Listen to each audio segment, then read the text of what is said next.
All right, welcome back to Waste Some Time with Jason Green. I am Jason Green, bringing you brand new interviews right here on YouTube. Make sure you subscribe, make sure you visit all the links in the description, sign up for Patreon. You can watch the interviews before everybody else. Today's guest has a long history, so we got a lot to get to. Paul Mars Black. I would consider him the original singer songwriter for the band LA Guns. There were a couple of guys before him, one named Axl Rose. Not really sure what he went on to do, but Paul was really there from the beginning and has some interesting stories about that, to say the least. He's also had an extensive punk background. We'll talk about it a bit. But the main thing that he is here to talk about is brand new music, which is available to pre order right now. That's Joe Dog and Paul Black's Sonic Boom. And the record is called Everybody Rains on My Parade. We're going to talk about all of those things and much more right after this. Just wanna waste some time with you. Seems too good to be true. Nobody out there to waste time with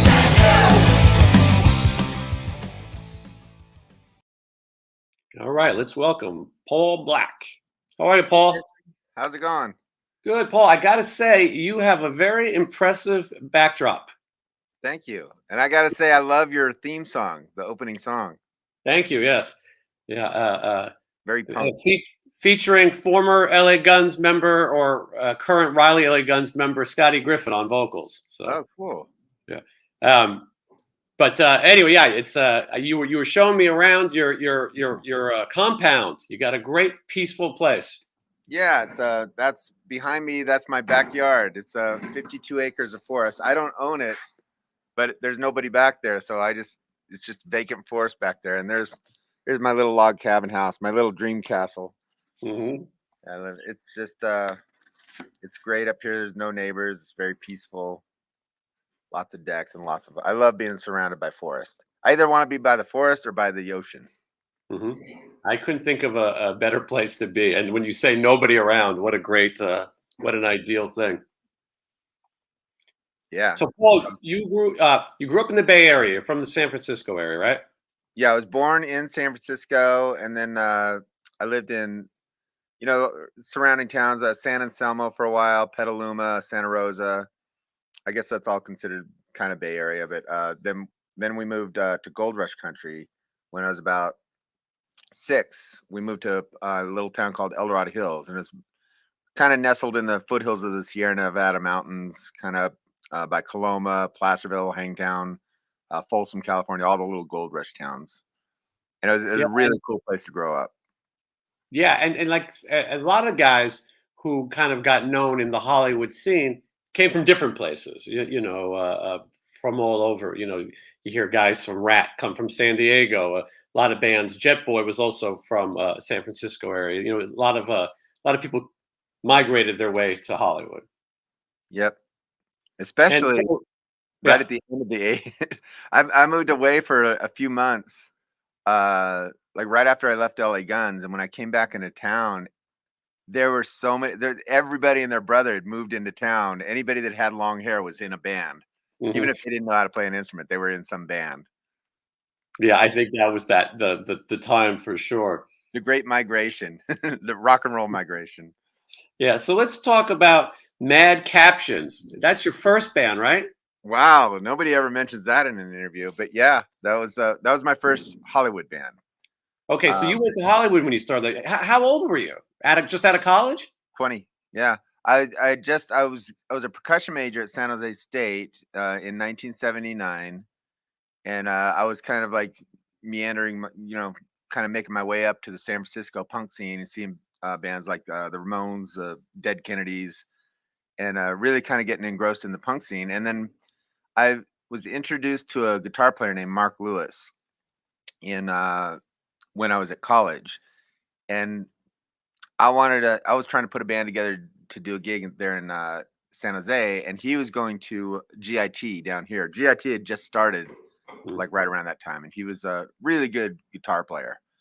And we kind of connected, and we ended up doing 2 shows. We got together. He had some people that he was playing with in Hollywood, so they came up to San Jose and rehearsed at my house.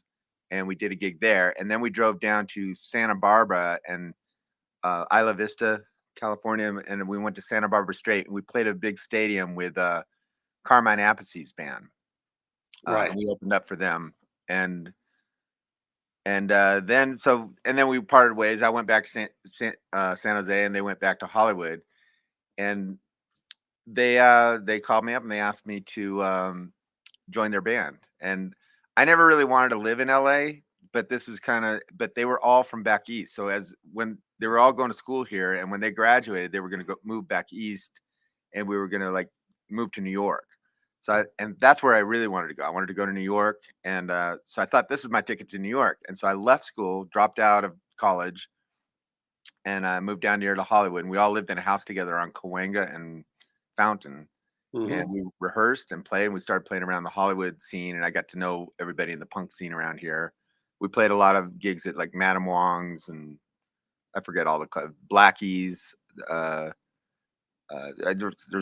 can't remember all the clubs that we played back then, but we made a trip back east, and we played CBGB's. Like I remember at 4:00 in the morning, we played CBGB's, and Wow.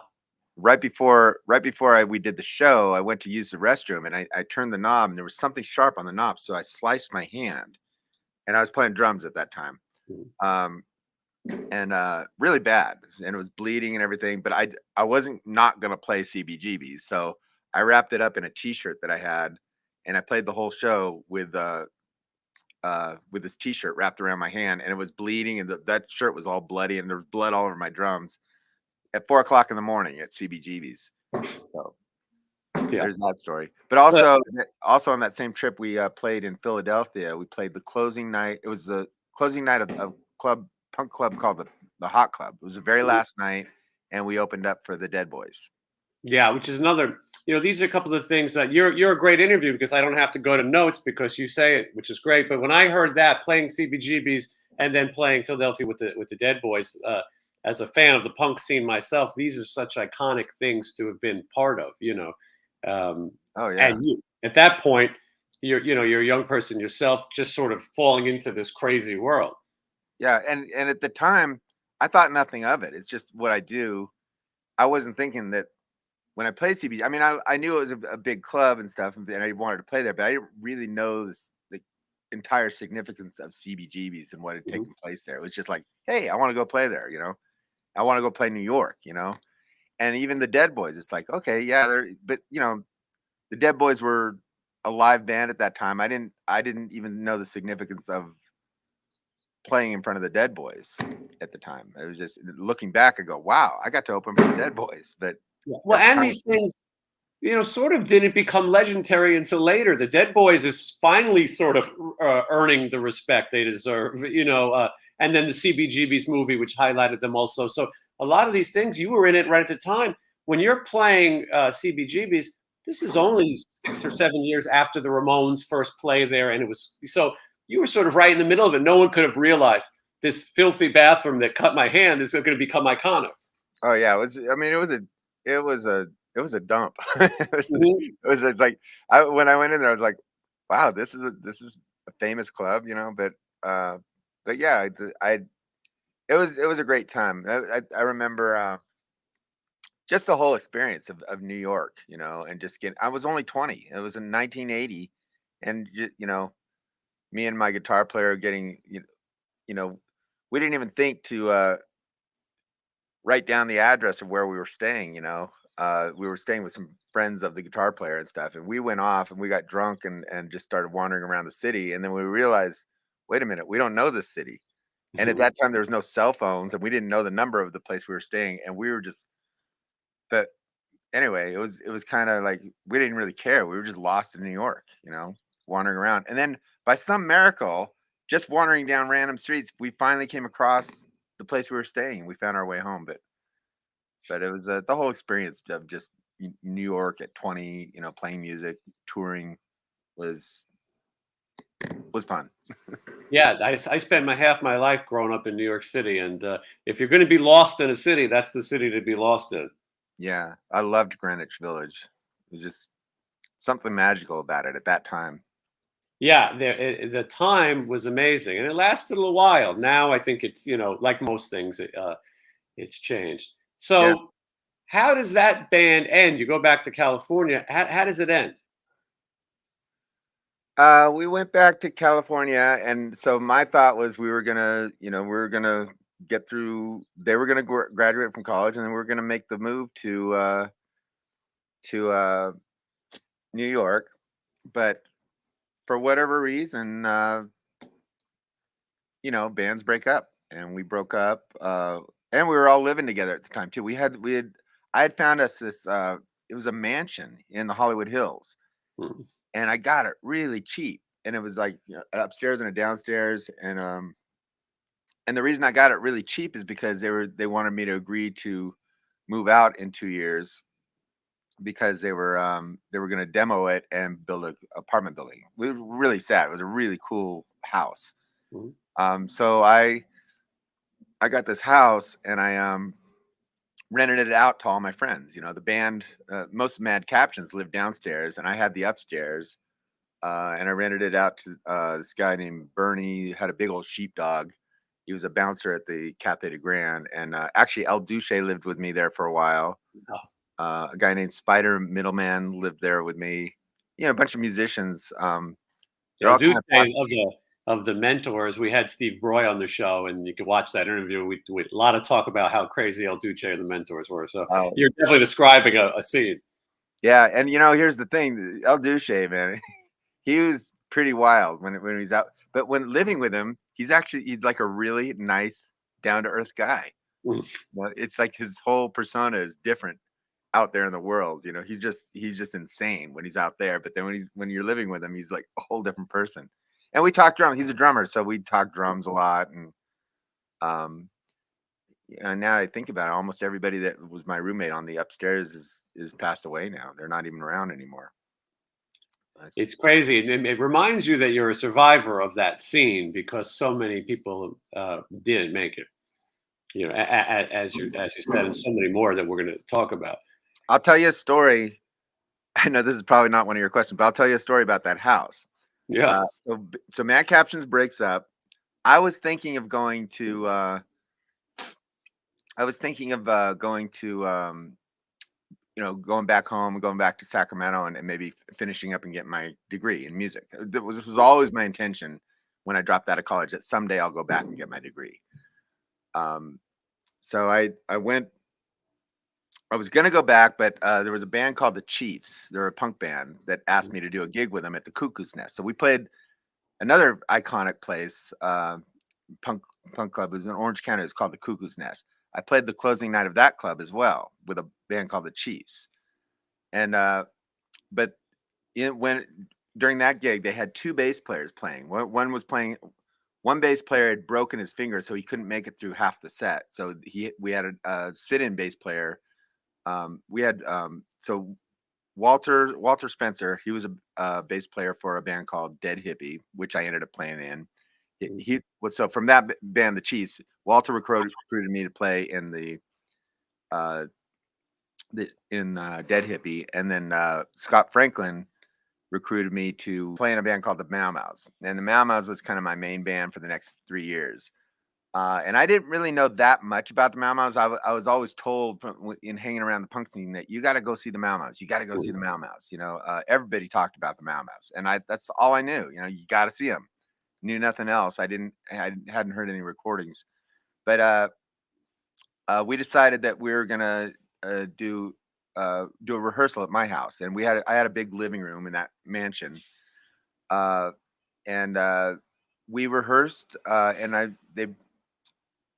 and Matt Campbell from the Berlin Brats showed up. He was the guitar player for the Mau Mau's at the time, and then this character shows up at rehearsal. This really skinny, frail character. His name's Rick Wilder. He was a singer, and he came up, and it was just really cool, like New York Dolls style, kind of Johnny Thunder's New York Dolls, Ramones style punk rock, like old school punk rock, not like speed metal or anything, but really like all the songs were really good, well thought out, really cool lyrics and everything. And I really liked the music a lot. But what sold me on the band is that, Rick said, look, we kind of, New Year's Eve is coming up. We really need to do a show. Why can we just do it here at the house? And I said, yeah, but we have to keep it low key because we live here. So we can't really promote it. We just for our friends, right? So he said, yeah, okay. But little did I know, he went out and started handing out flyers. Mhm. And when we did the show on New Year's Eve, it was packed, and people were showing up and in droves all night long. And my house got trashed. My roommates were pretty pissed at me, but it got trashed. And I remember, I mean, that place was a wreck. They broke my toilet. They, I think I got a snare drum stolen. I had no idea what I was in for in this Mau Mau show. But after that show, I realized I'm never ever gonna let the Mau Mau's do another show at my house. But I also realized that's the band I want to be in. Yeah, and Mau Mau's like you're saying has a legendary thing to it, and it continued for a while with some of their. It's a little brief appearance in Rock and Roll High School, which it was legendary, of course, and then there was their interaction with the Client of the Western Civilization, and and the band was one of those bands that maybe didn't become a household name, but was definitely talked about as one of the punk bands at that time. This is early West Coast punk too. I mean, we're talking about you joined in 1981. That's ahead of its time. Yeah, I think if the cards were right, we would have been a really one of the a very well known punk band. The music was great. Rick was supposed to be the MC for Decline of the Western Civilization, and Penelope Spears was directing.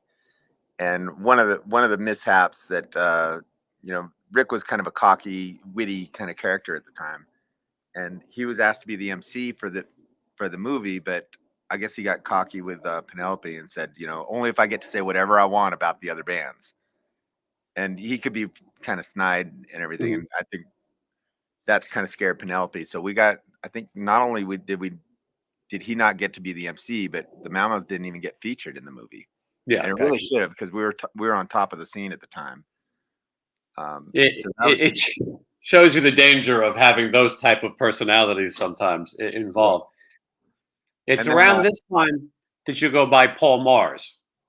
yeah, so Rick didn't want me. My real legal name is Marmestein, and I was trying to stick with that name because I grew up with it and I liked it. But I did a Dead Hippie album before I did a Mau Mau's record, and they misspelled my name, and they actually spelled it Mau Maustein instead of Marmestein. Mhm. Um, and people couldn't get it straight, and it wasn't even my dad said, "Hey, Paul, you can think about changing your name. It's not to a more easy stage name." So we just took out all the letters in between. We shortened Marmestein to Mars, Mhm. and so yeah, I had the name from early on, like in 1981 is when I kind of changed my name to Paul Mars, and everybody around the punk scene got to know me as Paul Mars. Later on, it got changed to Black because for whatever reason, I don't know why, but Motley Crue ended up coming out, and then there was a Mick Mars. All right. Yeah. But I was before Mick Mars, and I still wanted to keep my name, but the other guys didn't want me to have it, so they started calling me Paul Black for whatever reason because I wore all black. So I started going by Paul Black, and everybody got to know me as Paul Black. So everybody from the punk scene knew me as Paul Mars, and everybody from Metal. the yeah the glam, what became the glam metal scene, Mhm. knew me as Black. So then after I left LA Guns, finally, I still wanted to use the name Mars. I didn't want to go by Black anymore. But now everybody in recent times knew me as Black. So I finally went by Paul Mars Black. And in retrospect, that's actually good that I'm using all three names because if you Google Paul Black, you're just going to find a bunch of, we're in the days of Google when you want to find things. So now people Google Paul Mars Black, they'll find me. But if they Google Paul Black, they're just going to get a bunch of Black Les Pauls. Right. Yes. Good point. I got to ask about the Mau Mau's. Robby Krieger produces a record for you guys, right? Yeah, in 1983.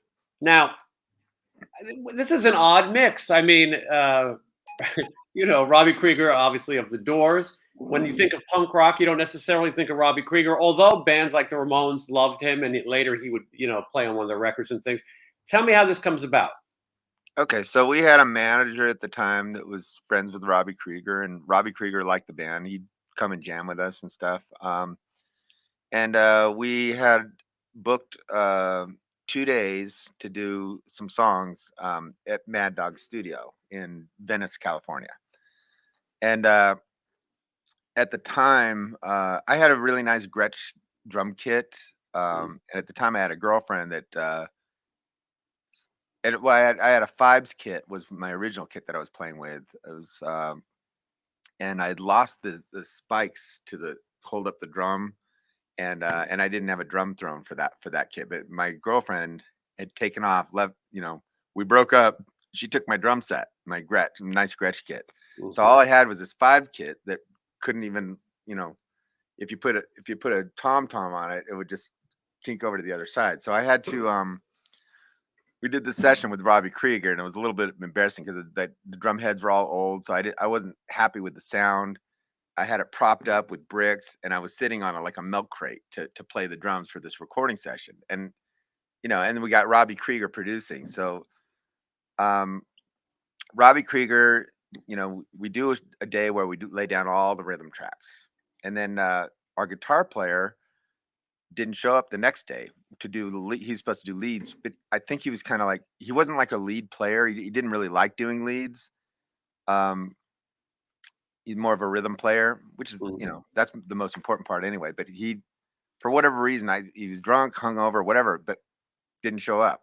Robby Krieger was there, and he said, "Well, if you want me to play the lead, I can do it." And we were like, "Yeah, sure." You're Robby Krieger from the Doors. Yeah. So, and I go, "But do you have a guitar rig?" And he goes, "Yeah, I got it out in the car. I carry it with me all the time." And I go, "Really? You carry your guitar rig with you?" And so he goes out to the car, and he comes in with this little tiny pig nose amp. I go, you're gonna, this huge guitar sound." I said, "That's what you play through. You're gonna record with that?" And he goes, "Yeah, trust me." He goes, "This is gonna sound great." And he mic'd it up, and sure enough, that's the Doors sound. He did all the Doors stuff, a lot of it with a pig nose, just How mic'd up. crazy. They just made it sound really big. Um, and then yeah, I guess I didn't know that in the recording studio you can make things sound as big as you want. It's about just getting that tone, and with a small amp you can crank it up, get it to break up, and it sounds really dirty. And so that's it was really kind of a strange mix listening back because you got a punk band with a guitar with a Doors sound doing the guitar lead. It was on a song called Psychotic. Um, but like I said, my drums, I wasn't happy with them. So I said, "Is there anything you can do to, you know, make my drum sound good?" Because the drum heads are old and stuff. And they said, the engineers at the time said, "Well, yeah, we got these things called drum triggers now. Your drums are going to sound great, right?" So they had my drums triggered through these like really cheesy '80s sound um, uh, drums drum sounds, right? And when I listened back to the mix, it was misfiring. It would only the drum sounds would only fire off when I gave it a really good signal, right? So the timing was really off, and it made me sound like a horrible drummer. So I never wanted anybody to hear it. And then years later, when I had my own studio, I had like probably around 2000, like early 2000s, I had my own full blown studio with tape machines, 48 channel board, everything, and Pro Tools. And so I took the manager gave me back those tapes and said, "Do whatever you want with them." And I took the tapes and I transferred them from tape to Pro Tools and to remix. And without the drum triggers, I listened back and I realized actually the drums sound really good. So we finally remixed it. And then just a few years back, we finally released a Mau Mau's record. That's what I was wondering because for a long time that was sort of a lost record, right? Yeah, but I did. None of us really wanted anybody to hear it. It didn't. The mix was really bad, and but when I listened back to the tapes, it was actually really good. It was a really good performance. Um, Rick never finished his vocals, so the vocals that are on that are just his scratch vocals. But that's probably good. He just did a take and that was it. But Yes. yeah. So that's what kind of held it back for a long time of being released. We just never really finished it. We had 2 days in the studio, and then I got them in the studio. We went into Muddy Stardust had a studio, and we went in, finished up. We um, some leftover songs and stuff, and we put together enough songs for a record. And it was supposed to come out on my label, but then all of a sudden one day I was gathering up all the pictures, and I was really busy with school because, like I said, I always wanted to go back and finish school, which I did. And I got really busy with studies and everything like that. So I was putting the record together, but then I handed it over to my bass player, Scott Franklin, Mm. to kind of help assemble it and do the artwork and everything. I gathered up all the pictures, got the recordings together. We got the mixes done. And then all of a sudden it came out on his label, Right. which is fine. At least it's out. The music's out. It's live, and you can Yeah, this is something that because that was a big question because I thought this was kind of a lost record because for a lot of years it was made and not out. So it's cool that that it's available. Okay, 1984 comes the Joneses, Keeping Up Yeah. with the Joneses, one of the Yeah, better. by the way, before I move on to the before we move on to the Joneses, the Mamas are doing a reunion, another one. Wow, nice. They just asked me to play drums. So I don't know, we're probably gonna play like downtown LA or find some CD club to play and go do a How show. cool. Probably the Redwood. Anyway, so the Joneses. Yeah, well, anyway, that's good news. People want to see the Mau Mau. So you got a record we never thought we'd hear. Now you're going to get to see a band play again that you probably never thought you'd see again. So pretty cool. Joneses, Keeping Up with the Joneses, definitely a punk record that a lot of people love, and some really cool music. This isn't going to be long for you, though. You're still playing drums at this time. Tell me a little bit about this. Okay, so Joneses, the Mau Mau's broke up like right around 1984 or something, 83, 84, I guess. It kind of fizzled out, and then my friend Scott Franklin was the bass player, and he moved on to replace John James in the Joneses. And I tried to hold the Mau Mau's together. I tried to get another bass player and another guitar player and everything, and eventually I just kind of realized this is kind of like it was too difficult. It was, because every record we ever started kind of got messed up because of the drug use and everything, and just Mhm. we just couldn't finish anything. So after a while, I kind of felt like it was just beating a dead horse. Even though I loved the band, I just couldn't do it anymore. So I decided I was going to move. Once again, I was going to move back home and go to college and get my degree. But then Scott called me up and he said, "Well, before you do that, why don't you try, you know, they had Nicky Beat in the band, and Nicky Beat played in the Mau Mau's too. So Right. we used to replace each other all the Mhm. time. We were like the two punk drummers that would always replace each other. So they they called me up and they said, "Can you play drums for us?" And I said, "Okay, I'll give it a try." Because they were supposed to sign a record deal with Geffen, and Danny Sugarman from the Doors was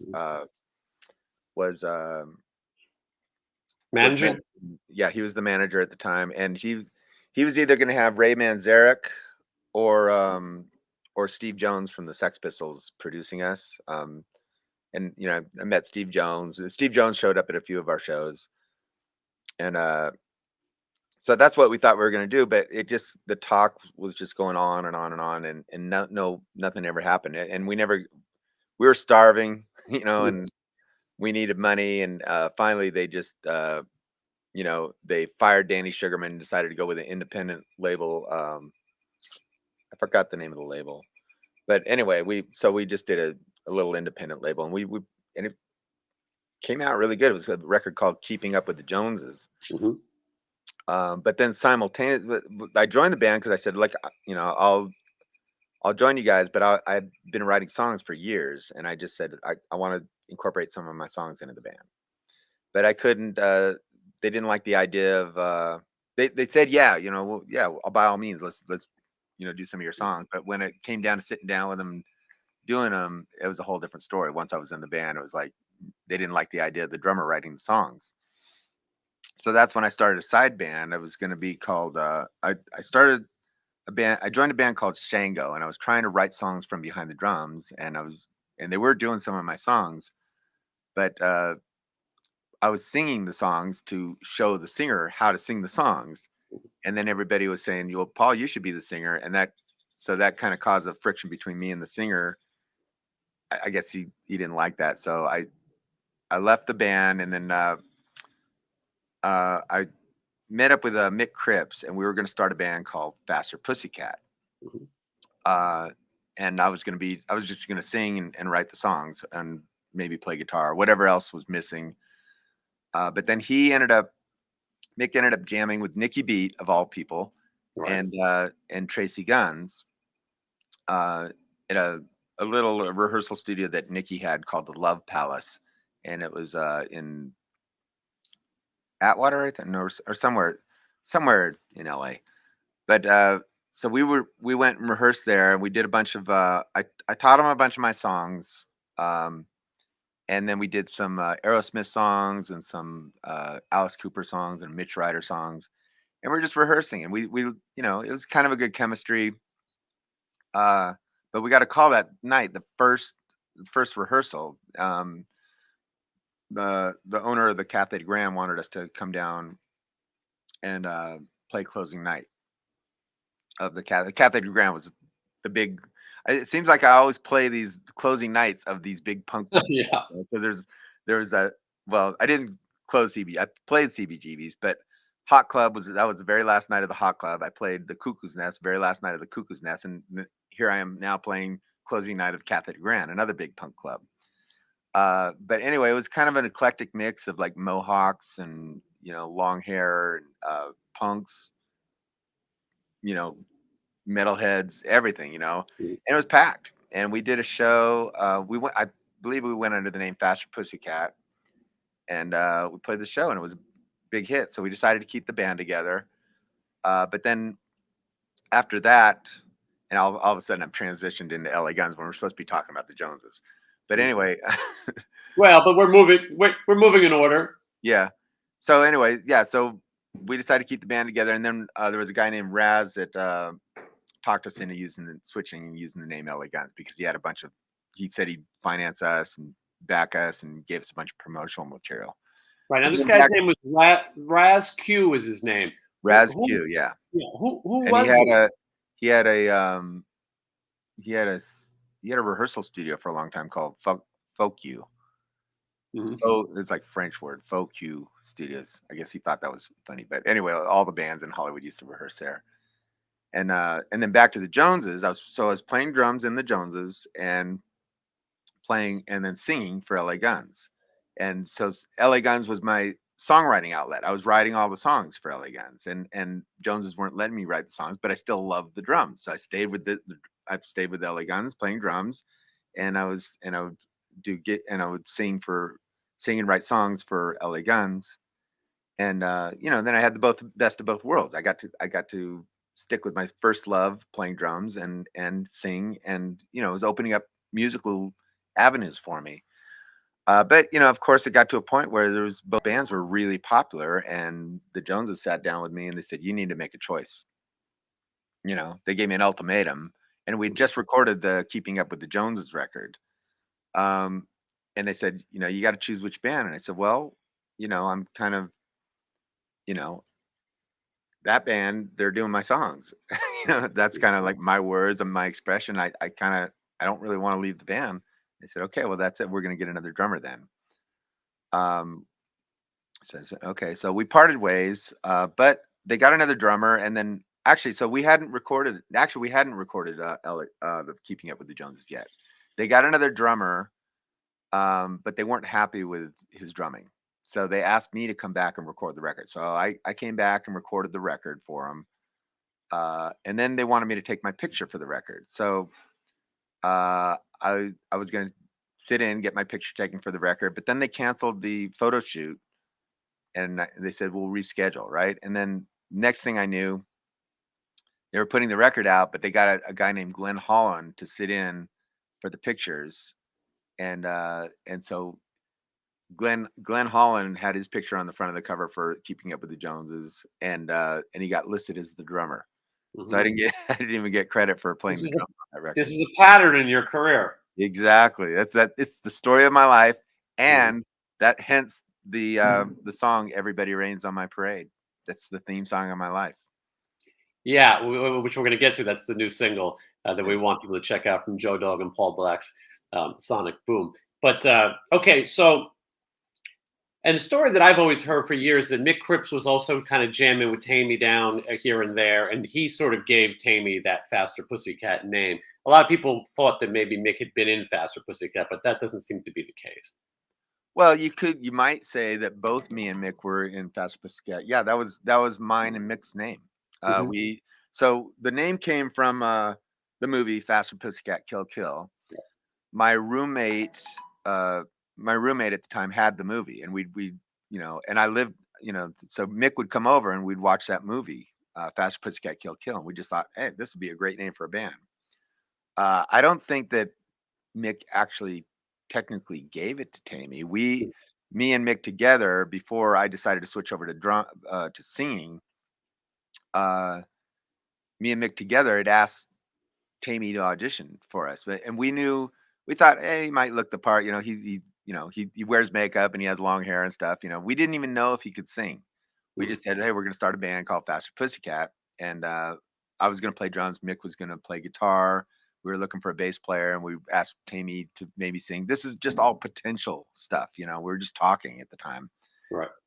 We never even really jammed, but we did do that first. But then instead of working with Tammy, we ended up working with Nikki and Tracy, Hmm. and that was what was going to be Faster Pussycat. But then when we dropped the name Faster Pussycat to use LA Guns, Tammy just simply picked it up. I don't think Gotcha. he could have. I mean, Mick might have said, "Hey, go ahead and use it." I never said anything about it because we weren't using the name. We were using LA Guns. So It's an incestuous world between LA Guns and Faster Pussycat because Tammy will put together his Faster Pussycat, and Kelly Nichols, who will be the future bass player for LA Guns, will be the bass player for that band. So it's yeah. funny how everyone goes back and forth in that scene. So let's talk about that lineup of LA Guns. So Nikki B. Alexander is playing drums. You talked about it. He came in the Mau Mau's after you, and you guys were doing a lot of stuff. He was a legendary sort of punk guy. He played with the Germs, and later he played with the Cramps, but he really was on that punk scene. Then so you have and you have a punk background as well. You have Mick Cripps, who eventually is going to play bass. He's the first bass player, right? When Yeah. you So Nicky's going yeah, to go to drums, and you're going to sing. yeah. So when we gave up Faster Pussycat and we hooked up with Mick and Tracy, Tracy was all the guitar player, so Mick switched over to bass at that time. Mm-hmm. And then after Yeah, I left the band, I think they got Kelly Nichols to play bass, and Mick switched back to rhythm guitar. right. Now, what about Robert Stoddard? Okay, so it wasn't very long after we had LA Guns together that Tracy left the band. So what happened with Tracy Well, is now hold. That's shocking already. Tracy Gunn's leaving leaving a band. yeah. So we were building up the band momentum pretty fast, and we were kind of neck and neck with Guns N' Roses and Poison and all them. We were promoting like crazy, and we had this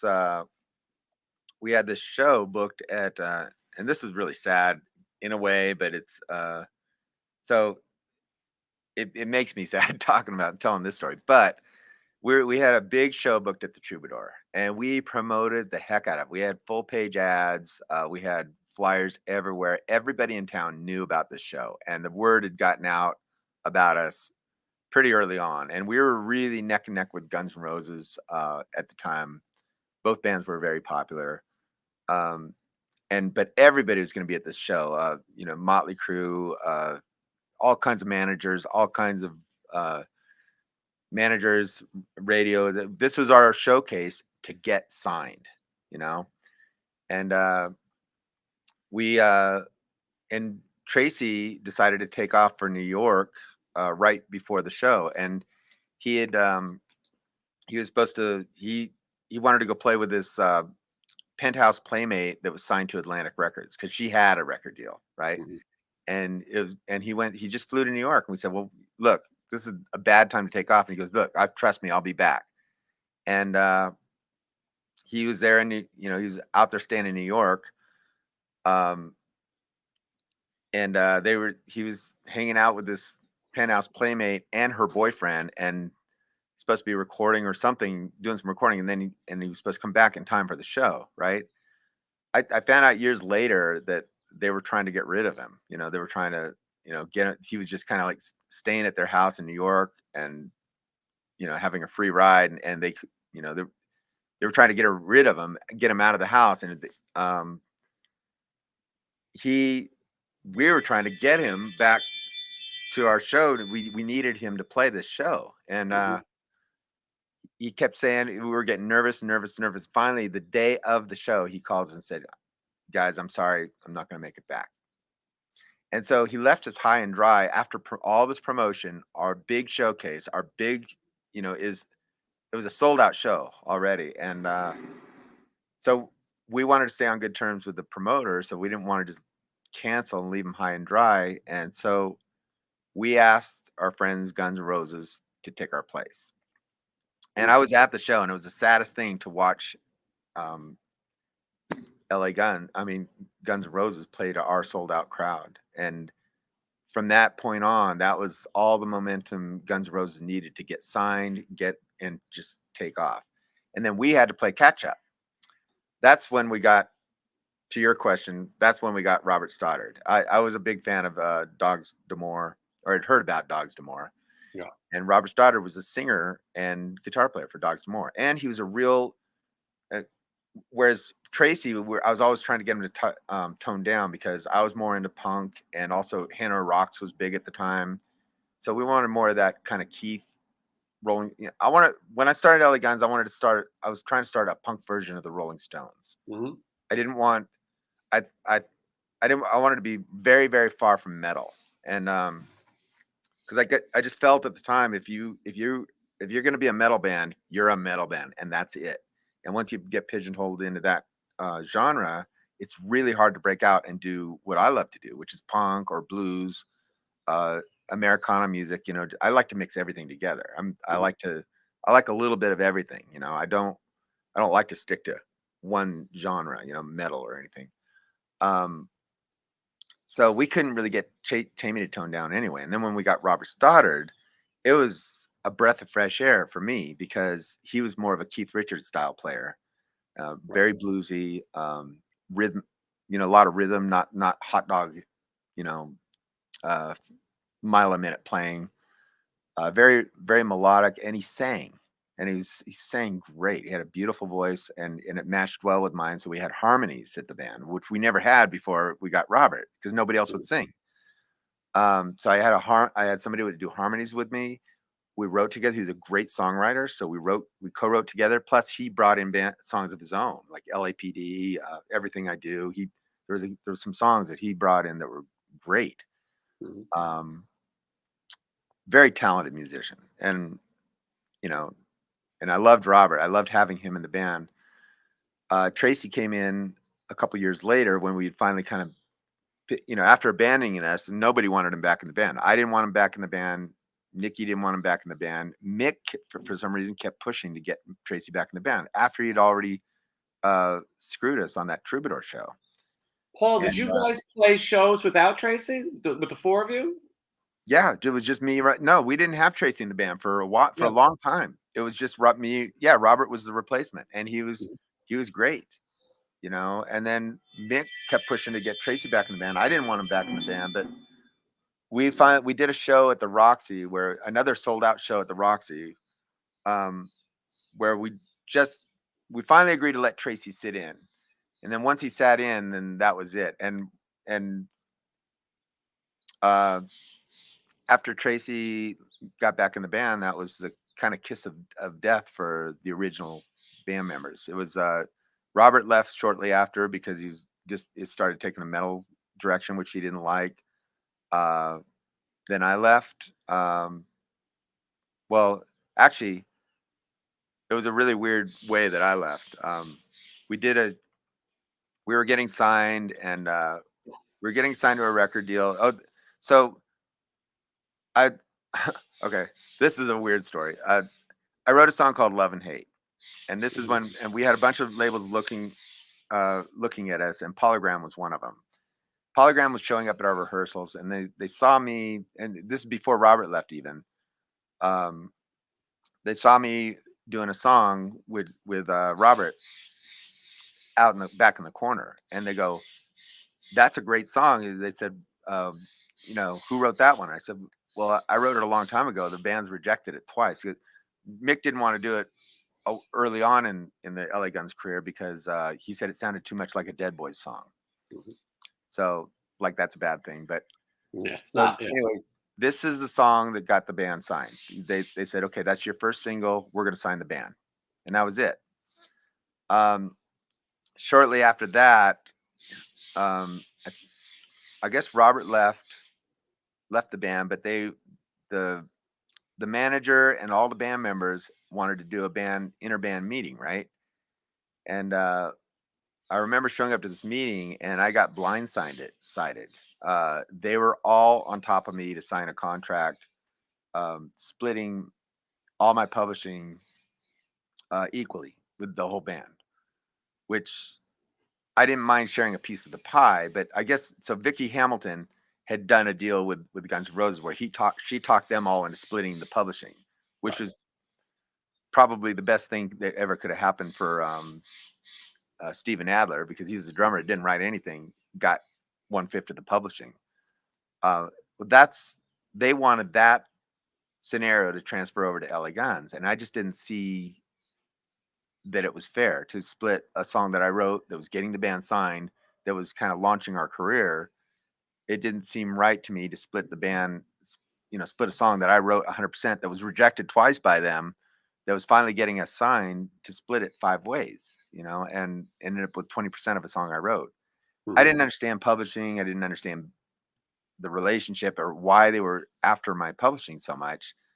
But I'd said we're gonna have to think things through and talk about it more. And I don't feel comfortable with this. And the next thing I knew, we're doing one more show in Orange County, and they said, "We got some bad news. The band's breaking up, and we're getting they said the band's breaking up, and we lost our record deal, and the band's breaking up. There's no reason going on anymore." I go, "Are you sure?" And they said, "Yeah." So I did this last show, and drove home. And the next thing I knew the manager, who knew Phil Lewis, was flying Phil Lewis in to replace me.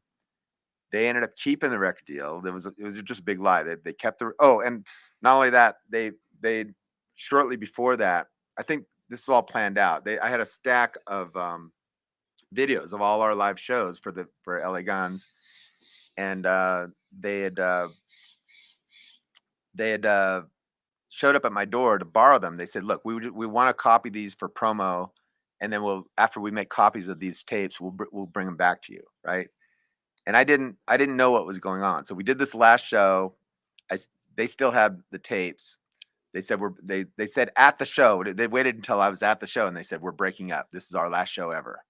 I go, "Okay." So we did the show, and I drove home, and then I asked for the tapes back. I never got them back. Next thing I know, the manager had flown Phil Lewis in to replace me, and they were doing the record, and he sang my songs. They kind of did a hatchet job on my lyrics and my words and my songs. They took full credit for the song that I wrote that got him signed, and they changed the title to Sex Action. Mm-hmm. The Sex Action is my song, but with a different title. And actually, it's an embarrassing title to me. I never would have written a song called Sex Action. You were not the one who was rhyming potion and lotion, right? Nope, that wasn't me. Mm-hmm. Anyway, so they just really stuck it to me. They took my name off all my songs. They stole my credit. They took all the live videos and never returned them. And then I know that there was this one magazine that had a really cool picture of me and my parents backstage at the Roxy, and it was published, right? And I knew about the picture, so I went not that long after, I went over to see if I could get a copy of that picture, because and sadly, I was told that, well, the management and the band showed up and they wanted to borrow all the promo material that he had, all the pictures and everything, the file that he had on LA Guns, um, to make copies, and then they promised him that they were gonna return all that material to the band. And then I realized they'd went to every magazine in town, BAM magazine, Rock City News, all the magazines, and collected anything that had anything to do with me.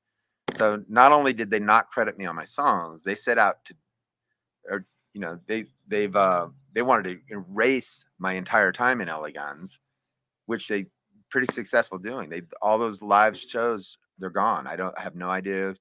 They never got returned to me. I don't know where they're at. They exist somewhere, or they've been destroyed. Um, How much of this do you think is a management decision, and how much do you think someone like Tracy Guns might be behind it? it's Tracy Guns full on. It's Tracy.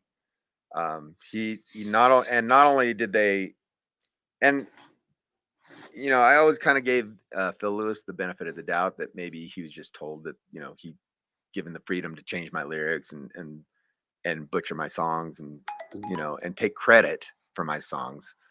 Um, but after the lawsuit and everything else was said and done, and he still would do interviews and talk about how he wrote these songs, um, and actually he let one of my songs get published with his name on it instead of mine. Mm. And he was, you know, went into a record deal and didn't specifically say, look, Paul needs to get credit on this. I realize he's as much of a douchebag as the rest of them.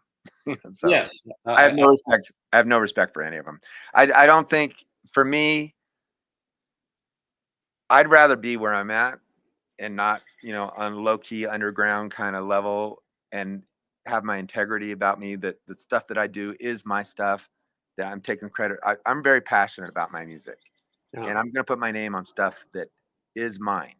I don't want to take credit for something that's written by somebody else. It means nothing to me, and I would feel ashamed. I'd feel embarrassed, if my name went on something. And I make sure that when I put a song out, whoever contributed that song gets credit, and that's the way it should be. I don't want to. I would hate for somebody to come up and say, "Oh, that song you did is great," blah blah blah, that you wrote, when I didn't even write it. That would be. Absolutely. I wouldn't be able to live with myself, and I don't know how they can. But Well, I want to make a point about some of these songs for somebody who might be new to this story. You eventually, Nikki Beat plays drums on this record, but Tracy runs into Steve Riley. He's a big Wasp fan. He wants to have somebody famous, and so Nikki's out. Steve Riley is in. So they're going through changes. The record comes out on Polygram, and the songs that you have written are not credited to you on the album. It's amazing that somebody thought they can get away with this. I want to show this is the back of the first LA Guns record. And I want people to understand this is not like, oh, maybe I had a little something to do. Sometimes people claim, I think Tracy claims he had something to do with Appetite for Destruction. It's debatable. But in this case, looking at the songs, let's just go over which ones were songs that you had written and played before. No Mercy?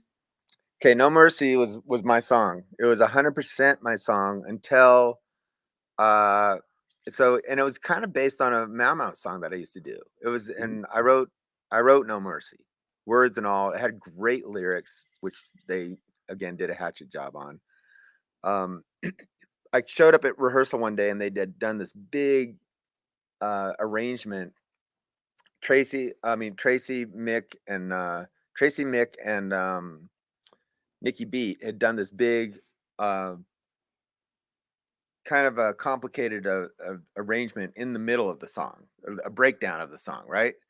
So to me, that was pretty significant, and they'd done a lot of work on it. So I was fine crediting it as a band song.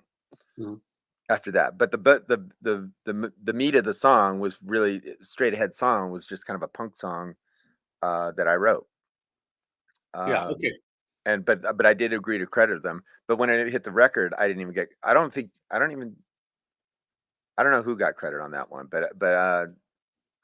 Now I think now I'm a 50% owner of the song, which I should be probably I should be 100% owner.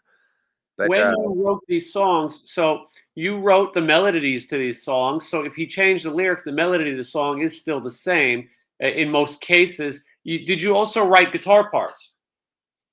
yeah, on I mean, I would write the chords, Hmm. all the time.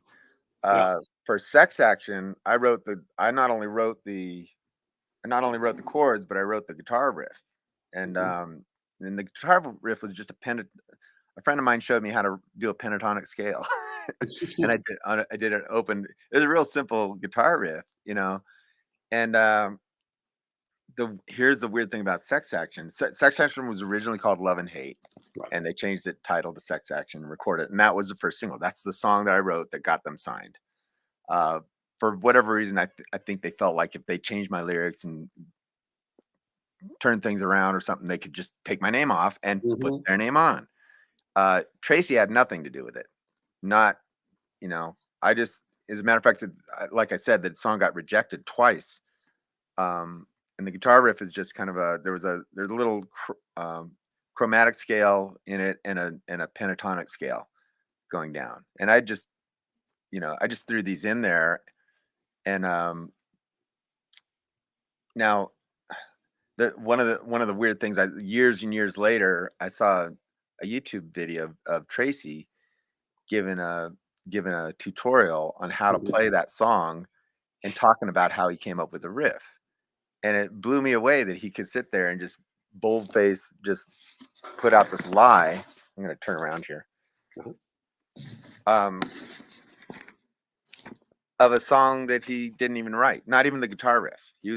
And he talked about all these influence he had, like Ravi Shankar or Robbie, I don't know, his heroes and stuff, And that song was not inspired by Ravi Shankar in the least. It was I I was trying to do like a kind of a T-Rex kind of style thing. I wrote it on acoustic guitar, and it was originally supposed to be like a T-Rex kind of feel.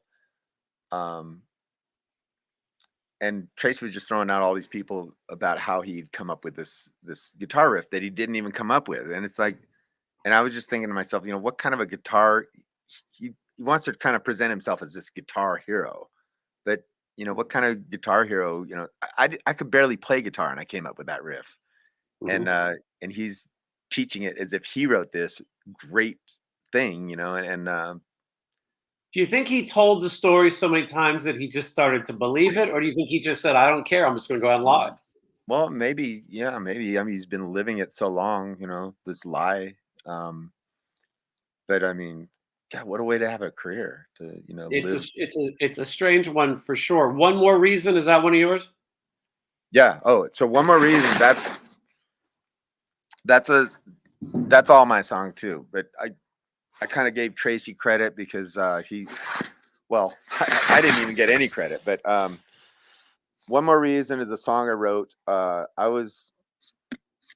mean, I live kind of a clean life now, but at the time I was pretty caught up in a chaotic world, and I was pretty down and out. And Mhm. I guess I would say I was maybe a little on the suicidal thoughts side. Yeah, the lyrics to this one, your lyrics are pretty intense. Yeah, they're pretty hardcore. They really tamed down and watered down my lyrics completely. Um, but yeah, one more reason to die. I mean, it was flat out, you know, there's no reason to keep going on. I was sitting. I had a rusty old Gran Torino car. It was a schlepper. It was like I had, the body was rusted out and everything. It was kind of getting me around and stuff, and it was on its last legs. But it was. I had no money. I was strung out, and I was killing time just sitting in an alley behind the spaghetti factory in Hollywood. And and I had to be at rehearsal that night. I had hardly any gas, so I was just sitting there in my car, saving gas and writing lyrics. And I wrote the lyrics and melody to "One More Reason to Die." Uh, and I had it all in my head. And when I got to rehearsal, I said, "Hey guys, I have this song I want to try out." And I sat down with Tracy because he's the guitar player, and I said, this is how I want to go. I want, and I had him find the diatonic chords that went, and I grabbed the guitar and say, no, I want it to go here. And I had him help me find the diatonic chords that supported the melody. So the melody, lyrics, everything was already written. I went into rehearsal. We figured out the chord progression that supported the melody. That became One More Reason to Die. Yeah. Electric Gypsy? That's not mine. That's from a former band of Yeah, right. Lewis. Yeah. That record's a lot of leftover material, it seems. Nothing to Lose? Yeah, that was a song I wrote, but it became at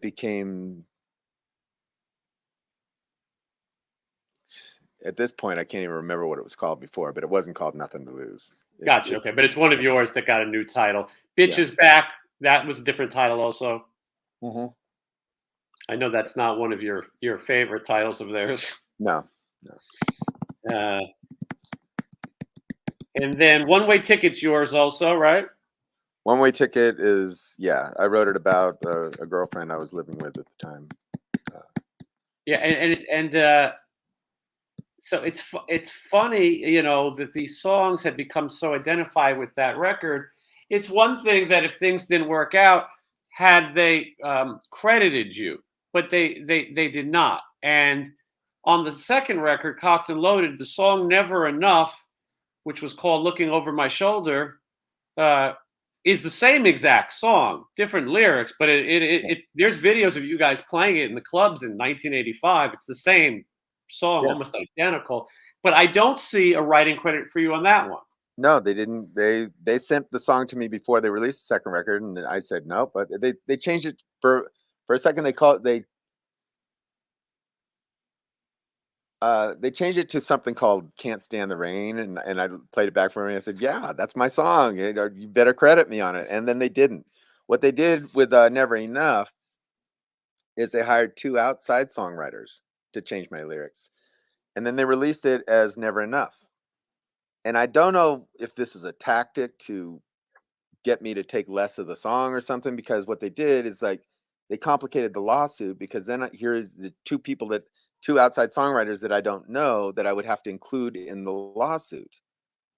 And so now they've credited, and so they made it really hard for me to get a piece of it, because I wrote the song, but they credit every single member of the band, 5 members and 2 outside songwriters. So here it is, 7 people are credited on this song, except the main songwriter, me.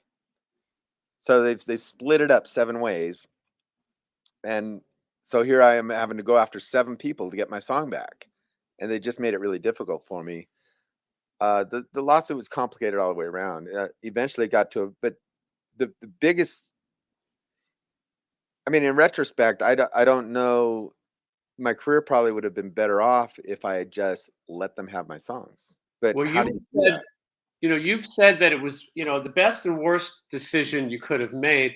Best because you had to stick to this. Bands like Guns N' Roses were getting massive. Had those songs had become as big as Guns N' Roses songs, you could have been looking at, $500,000 or much more a year. I'm talking, much more. And so Yeah. you had to fight for what's yours. It really was bullshit that they put out this record and didn't credit you at all for songs that you had written.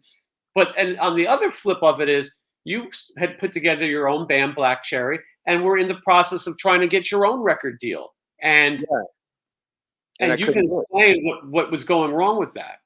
Well, it's Hollywood record industry. It's like high school. If word gets around, it's like, here I am, an unknown artist, virtually unknown, and people around Hollywood knew me, but I'm suing the biggest label in town. Mhm.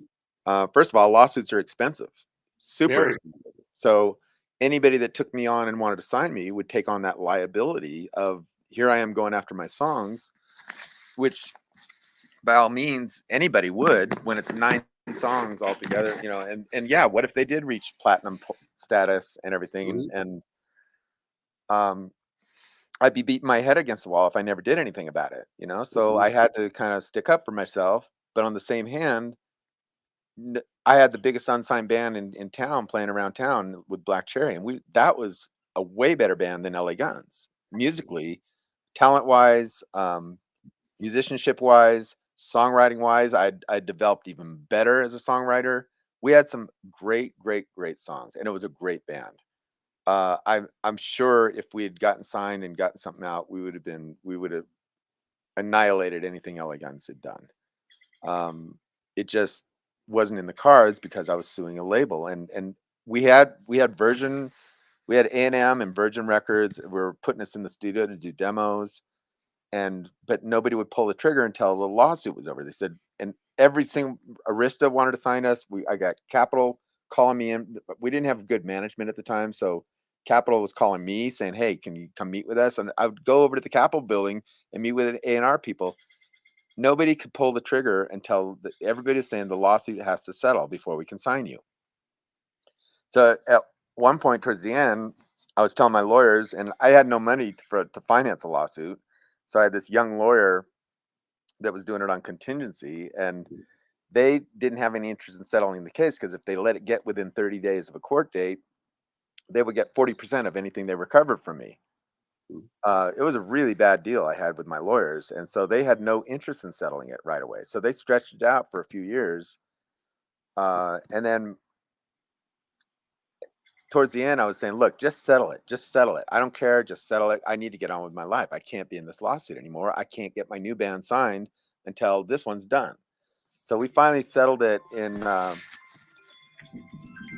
We finally settled it in 1990s.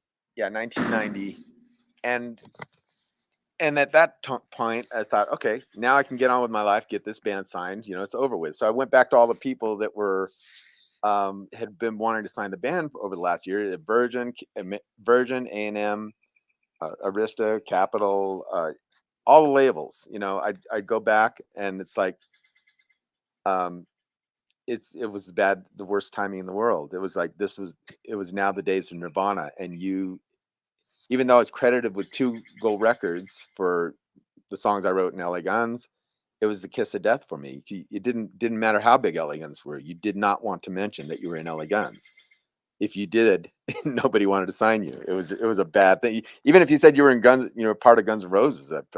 It's like anything from that hair metal scene uh, uh, was just taboo. You didn't, so I couldn't even use it to benefit me being credited with 2 gold records. I couldn't use it to benefit me and further my career because of who those gold records were with.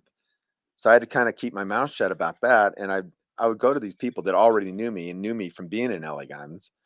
And I'd say, here's a demo. And it was a very Rolling Stones type demo. And they'd just say, sorry, we're not doing that anymore. And I go, well, you don't understand. This is not that. This is something different. You should listen to this. And they would listen. They said, yeah, this is great stuff, but you're too connected with LA Guns. So it was just, I became a hermit after that. That's when I met up. It was just really sad. I was really disillusioned with the music industry in general. And I didn't care about getting signed anymore. I didn't care about playing the game. I was, having your song stolen, that's like a real kick in the gut to have something that you care so much about ruined. That's music is an expression to me. You try to get a message to people. You tell people what you're feeling, and to have somebody take your thoughts, your feelings, and just crap all over it is just gut wrenching. Oh, So for sure. I became very protective. Me and Joe met up at the same time. Right, shortly after that, Black Cherry had to break up because we couldn't just keep playing forever and not get signed. We had to go somewhere or break up. And so we broke up, and that's when I hooked up with Joe. And Joe, of all the people I've ever met in my musical career, I've hit it off musically with him better than anybody. We were both, Dogs Tomorrow was breaking up and Black Cherry was breaking up. We met right after our bands broke up. His wife left him. I was breaking up with my girlfriend at the time. He had lost his dog, and just everything was going wrong for us. It was that, everybody rains on my parade kind of thing. But we musically we just hit it off. There was something magic about the way we'd write together. You know, every time we got together, we'd just come up with these beautiful songs. Well, and And 20 plus years of it, I think, you know, everybody rains on my parade records coming out now, but you and Joe have been working together for quite some time, and it's great that this new music, people can go in the description and they can pre-order that. We're going to talk about that more, and we're going to get back to Joe. But I want to close this book on LA Guns. I know you're certainly ready to, but crazy enough, we're going to jump ahead and then go back. But crazy enough, in 2006, somehow you joined Tracy with Nikki Beat Alexander, and you play as LA Guns. How does this happen? Okay, so Mick had called me up and asked if I'd be willing to do a couple shows, you know, original, you know. He just wanted to know if I'd be willing to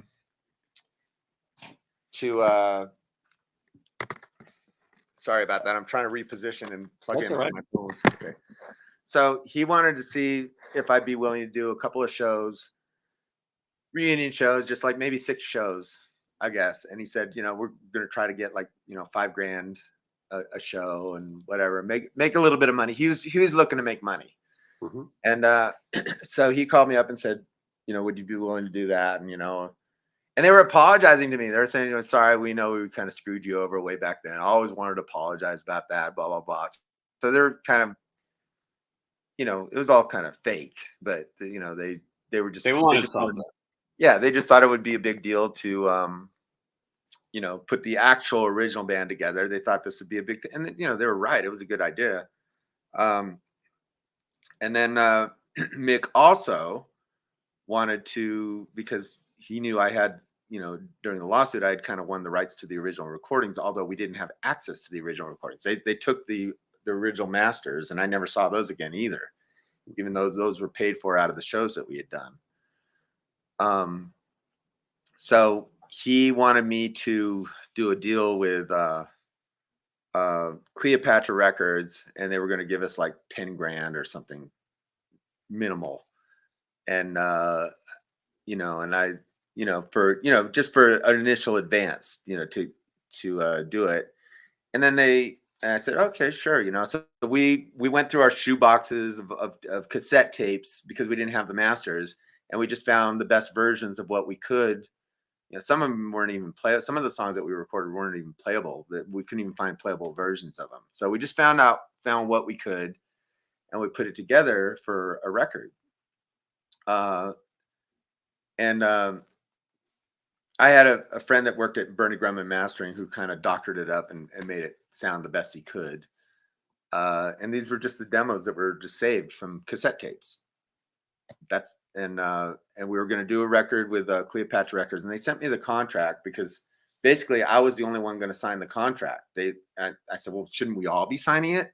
I mean, if we're doing this together. And they said, no, you're the one that needs to sign it. And when I read the contract, it didn't make any sense at all. It was just like, it was basically wanting me to sign over the masters to these recordings and the publishing. And basically they were trying to get me to sign everything away to them, or not to them, but to Cleopatra Records. Wow. And Cleopatra had done a bunch of records with LA Guns before, you know, and so that was kind of his thing. Anyway, I told Mick I didn't want to sign it, and then Mick got really pissed because he was wanting Christmas money or something. He was just trying to make a couple $1,000s or something, and try to get. But I think moreover than just getting a minimal amount of money, I think he was probably going to get some side money from Cleopatra if he could get me to sign this contract. Right. And I was a little suspicious at why we aren't all signing it. But it basically was me. They wanted me to sign over the rights to the masters, and I wouldn't do it. And Mick got mad at me and hung up when we were talking. But still, so I ended up just putting the record out myself. I said, well, you know, there's no reason I need to sign it. I could make easily this money if I just put it out on a CD myself and put it out. So I put it out, I printed up like 3,000, and it just sold like that. It was gone. And then but I didn't have any connections for labels, so uh, there was I was using an independent label as a go-between to use a bigger distributor, and then the distributor wanted more copies because they sold out 3,000 right away, and I didn't have any money really to print it up again. And I said, "Well, give me an advance, and I'll print it up again and get it to you." But they never gave me any money to reprint it, so I just let it go. And then that and so the big distributor and the independent label got in an argument, and they ended their relationship, which bought the distributor another 6 months of not having to pay for the records and stuff. And then finally, I got a big chunk of money for selling the record, and then I printed up another 1,000 copies. But those initial 3,000 that went out and started going out everywhere sparked up a lot of interest in LA Guns, and people were calling me for interviews and everything else. And then that's when I got a call from Tracy saying, "Hey, do you want to do a few shows? Mick's not going to do it, but we can get Nikki. We got Nikki, the original drummer. Actually, Mick was going to do it, and then he backed out at the last minute, and it just became me, Mick, and Nikki Beat, and then Tracy got this guy Jeremy to sit on the bass. And so we were only going to do a few shows, but then we just kept getting booked and booked and booked. Whatever happened to Robert Stoddard? I guess he wasn't invited, but that's a name you never hear anymore. He just kind of like me with Joe. He just kind of went into hiding. He just didn't, he's a very talented songwriter. And I think Joe and Bam from Dogs More were trying to produce him for a while, but they were just having trouble finishing the record. He was doing some really, really, from what I hear, really great stuff, amazing songs, but he just never finished it. And what's happened, I get word about what's happening with him right now, but he inherited his father's real estate business in Malibu, and he's just, he's well off. He's okay, yeah. He's got. I mean, he's a multimillionaire. It's nice when you ask those questions and you don't get a sad ending. Usually, when you say whatever happened to, it's usually not good. So he's doing okay. He didn't need to be part of that reunion. So, but you get Nikki Beat back and yourself. I was shocked. I saw it here in Las Vegas at a place called the Dive Bar, and I was really shocked to see you guys back together. Did you tell yourself, I've got to be crazy to do this? Oh yeah. And I knew it was going to end badly, but still at the same time, I don't regret it, because at least I was getting my name out and people were finding out who Paul Black was, and I got written up and quoted in Rolling Stone, although in Rolling Stone, they quoted me, but they put LA Gun Singer instead of Paul Mars Black, so it's like, for all anybody knows, it could have been Phil Lewis saying that. Another time on the road, I got a picture of myself, really cool picture of me singing on a mic through these girls. There was these girls dancing in Italy. They were dancing, and I was like looking between their leg, and somebody got a really cool shot of me, and it went on the cover of the biggest magazine in Italy. And then the second time I went back to Italy, they handed me a copy of this magazine. I thought, this is really cool and stuff. And I looked at the article. It was all in Italian. But every time they mentioned the singer's name, it was Phil Lewis. So they wrote up the article as me being Phil Lewis. So Phil Lewis again is getting credit for my performances. Yeah, Everything about that band is sad for me, Yeah, for sure. Okay, so you're out playing the music. At that time, were you singing the Phil songs too now? Yeah, unfortunately. It was really I guess, yeah. I mean, their biggest hit obviously was Ballad of Jane, so it's like we couldn't really get and I hate that song, but we couldn't get beyond playing it because everybody wanted to hear it. And I had to kind of let my ego go and realize that, my job as a performer, I'd say I'm a songwriter, yes, but I'm also a performer, and I have to kind of consider the audience, and I feel like I have a responsibility when I'm up in front of a crowd. I need to give them what they want and please them. I'm there to entertain them. They're paying money to come see me, and everybody that comes to an LA Gun show is going to expect to hear a Ballad of Jane. So I did my own version of it, and I would joke around and with the audience. That when we do the ballad, I'd get everybody to sit down on the floor. Yeah, I saw it. Like camp style fire campfire style, and you know, do this. You know, just I joke around with the audience and stuff. But and I do.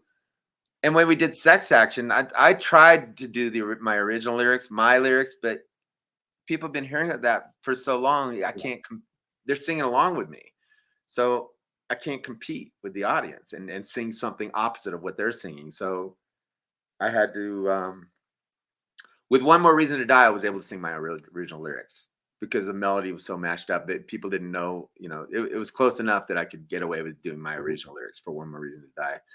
Sex Action, I had to kind of do Sex Action, but I hated the title, but so I would just kind of do it tongue in cheek, like you know, kind of a mockery, and I'd always bring a girl on stage and dance with them or something, you know. But somehow I found my way of performing and you know, getting the audience. You know, for me it's a challenge every time you go in front of a new audience. Is your job is to kind of embrace them and draw them in. And Yeah. I was pretty successful, I think, at doing that as we went out on the road and stuff. Did you feel like at this point Tracy's sort of using you as a pawn to get even with Phil? You know, because Phil's touring with his LA Guns with, you know, him and Riley, and every now and then Tracy decides to do his own, and he's had a bunch of different versions, some odder than others. But did you feel like he was sort of using you? Absolutely, and he was. I mean, it was like, you know, I knew it, he knew it, you knew it.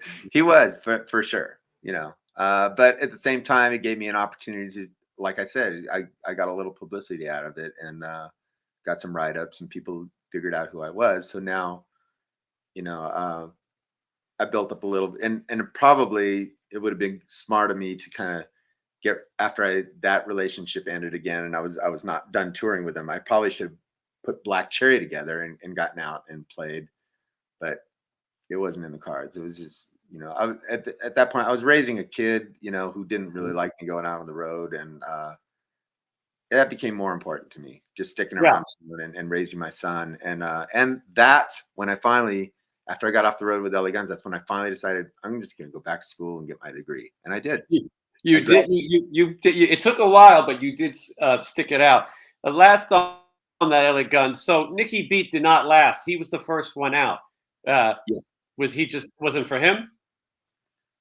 No, it was the Steve Riley thing. Tracy, you know, was a big fan of Wasp, and when he saw his chance to get you know, the drummer for Wasp in the band. Well, I mean the second time around. I get the first time. I'm talking about when you guys went out in 2006. Nicky Beat didn't finish that.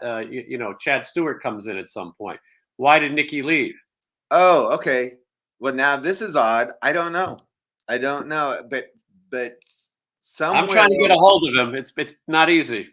Yeah, somewhere along the line, Nicky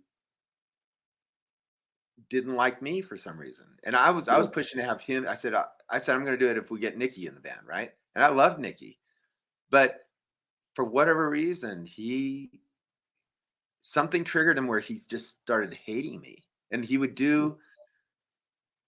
started doing these really weird passive aggressive things to just piss me off on you know, like we shared a room together, just really gross things too, you know, like I mean, I'll go ahead and tell it, you know. It's like he would, you know, before a show, you know, I'd need to get, you know, we both need the bathroom to get ready and stuff, and he'd go in and like trim his pubic hair or something, you know, and then leave it all over the bathroom floor for me, you know, like when I had to go in and use it and stuff, just things like that. And then one time there was a fight that broke out at one of our, and I would, you know, I'd always come on with sunglasses and you know, scarves and different things, you know, but I'd take them off or a coat, you know, but as it got hot, I would take off the scarf, and the sunglasses would go, and my coat.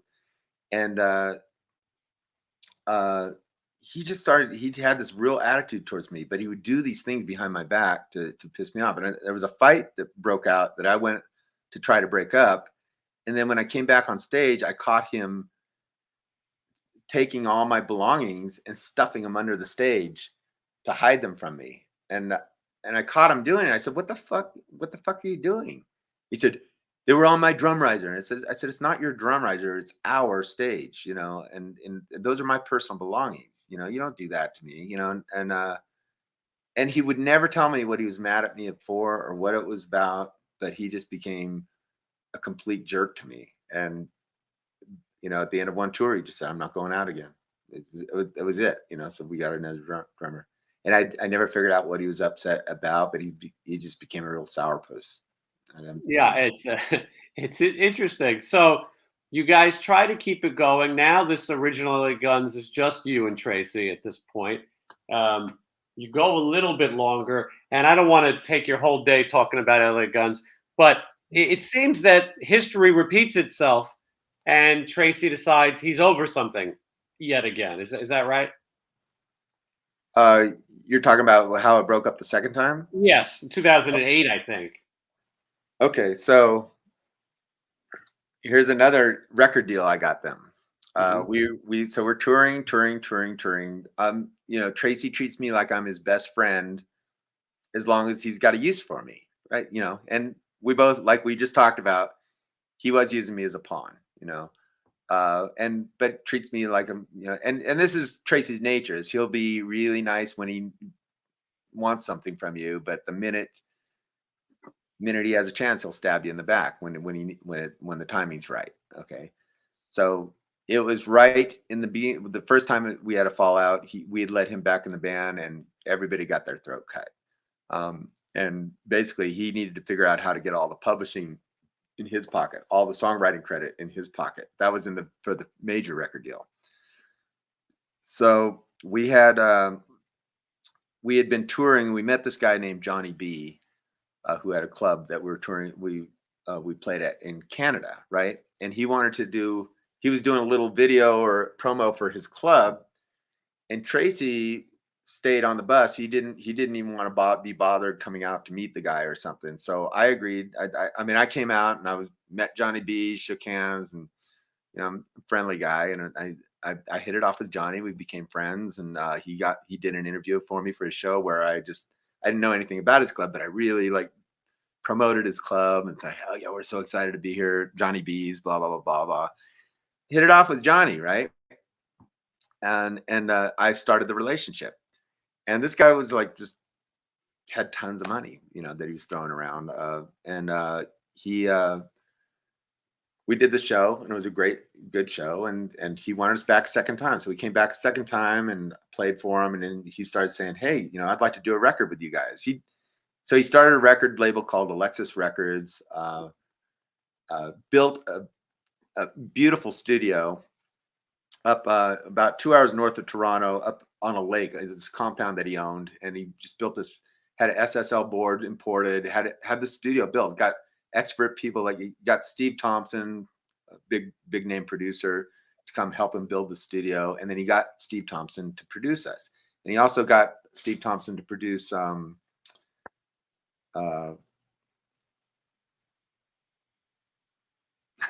what's the guitar player's name that did Out Go the Lights?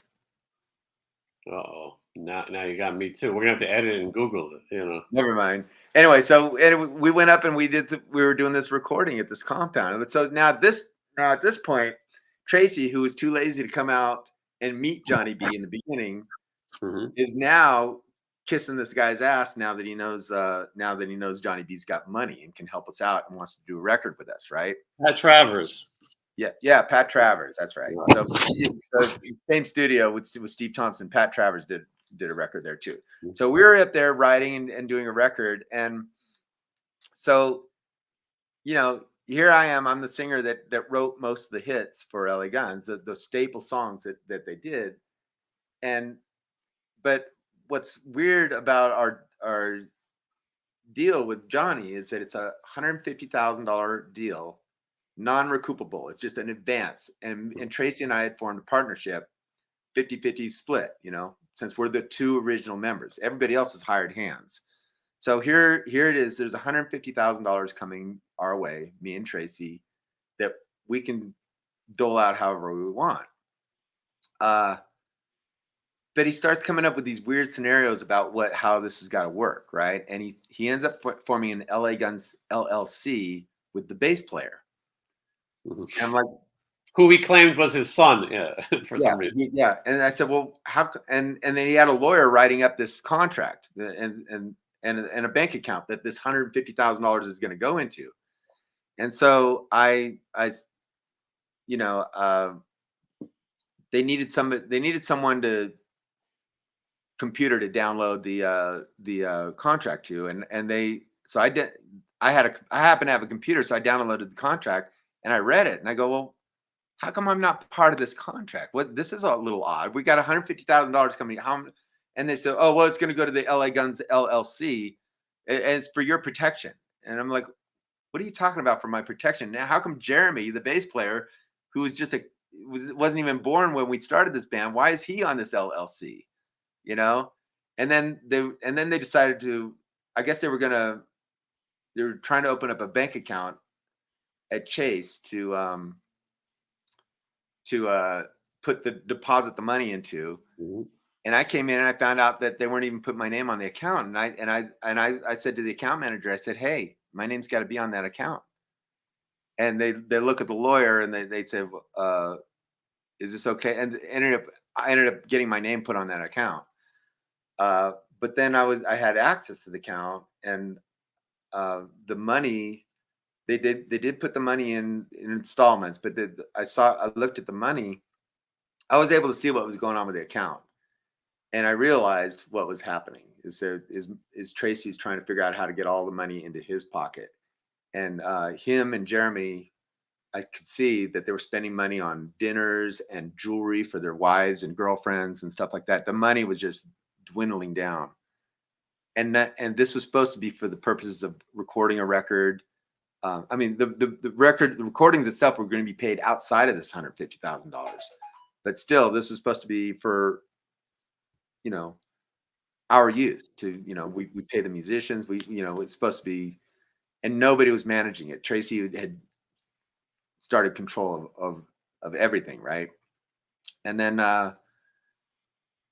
they started bringing in this other singer. They brought in this other singer who was a friend of Jeremy's, who had won. He was like runner up on a reality show, Mm-hmm. Marty Casey.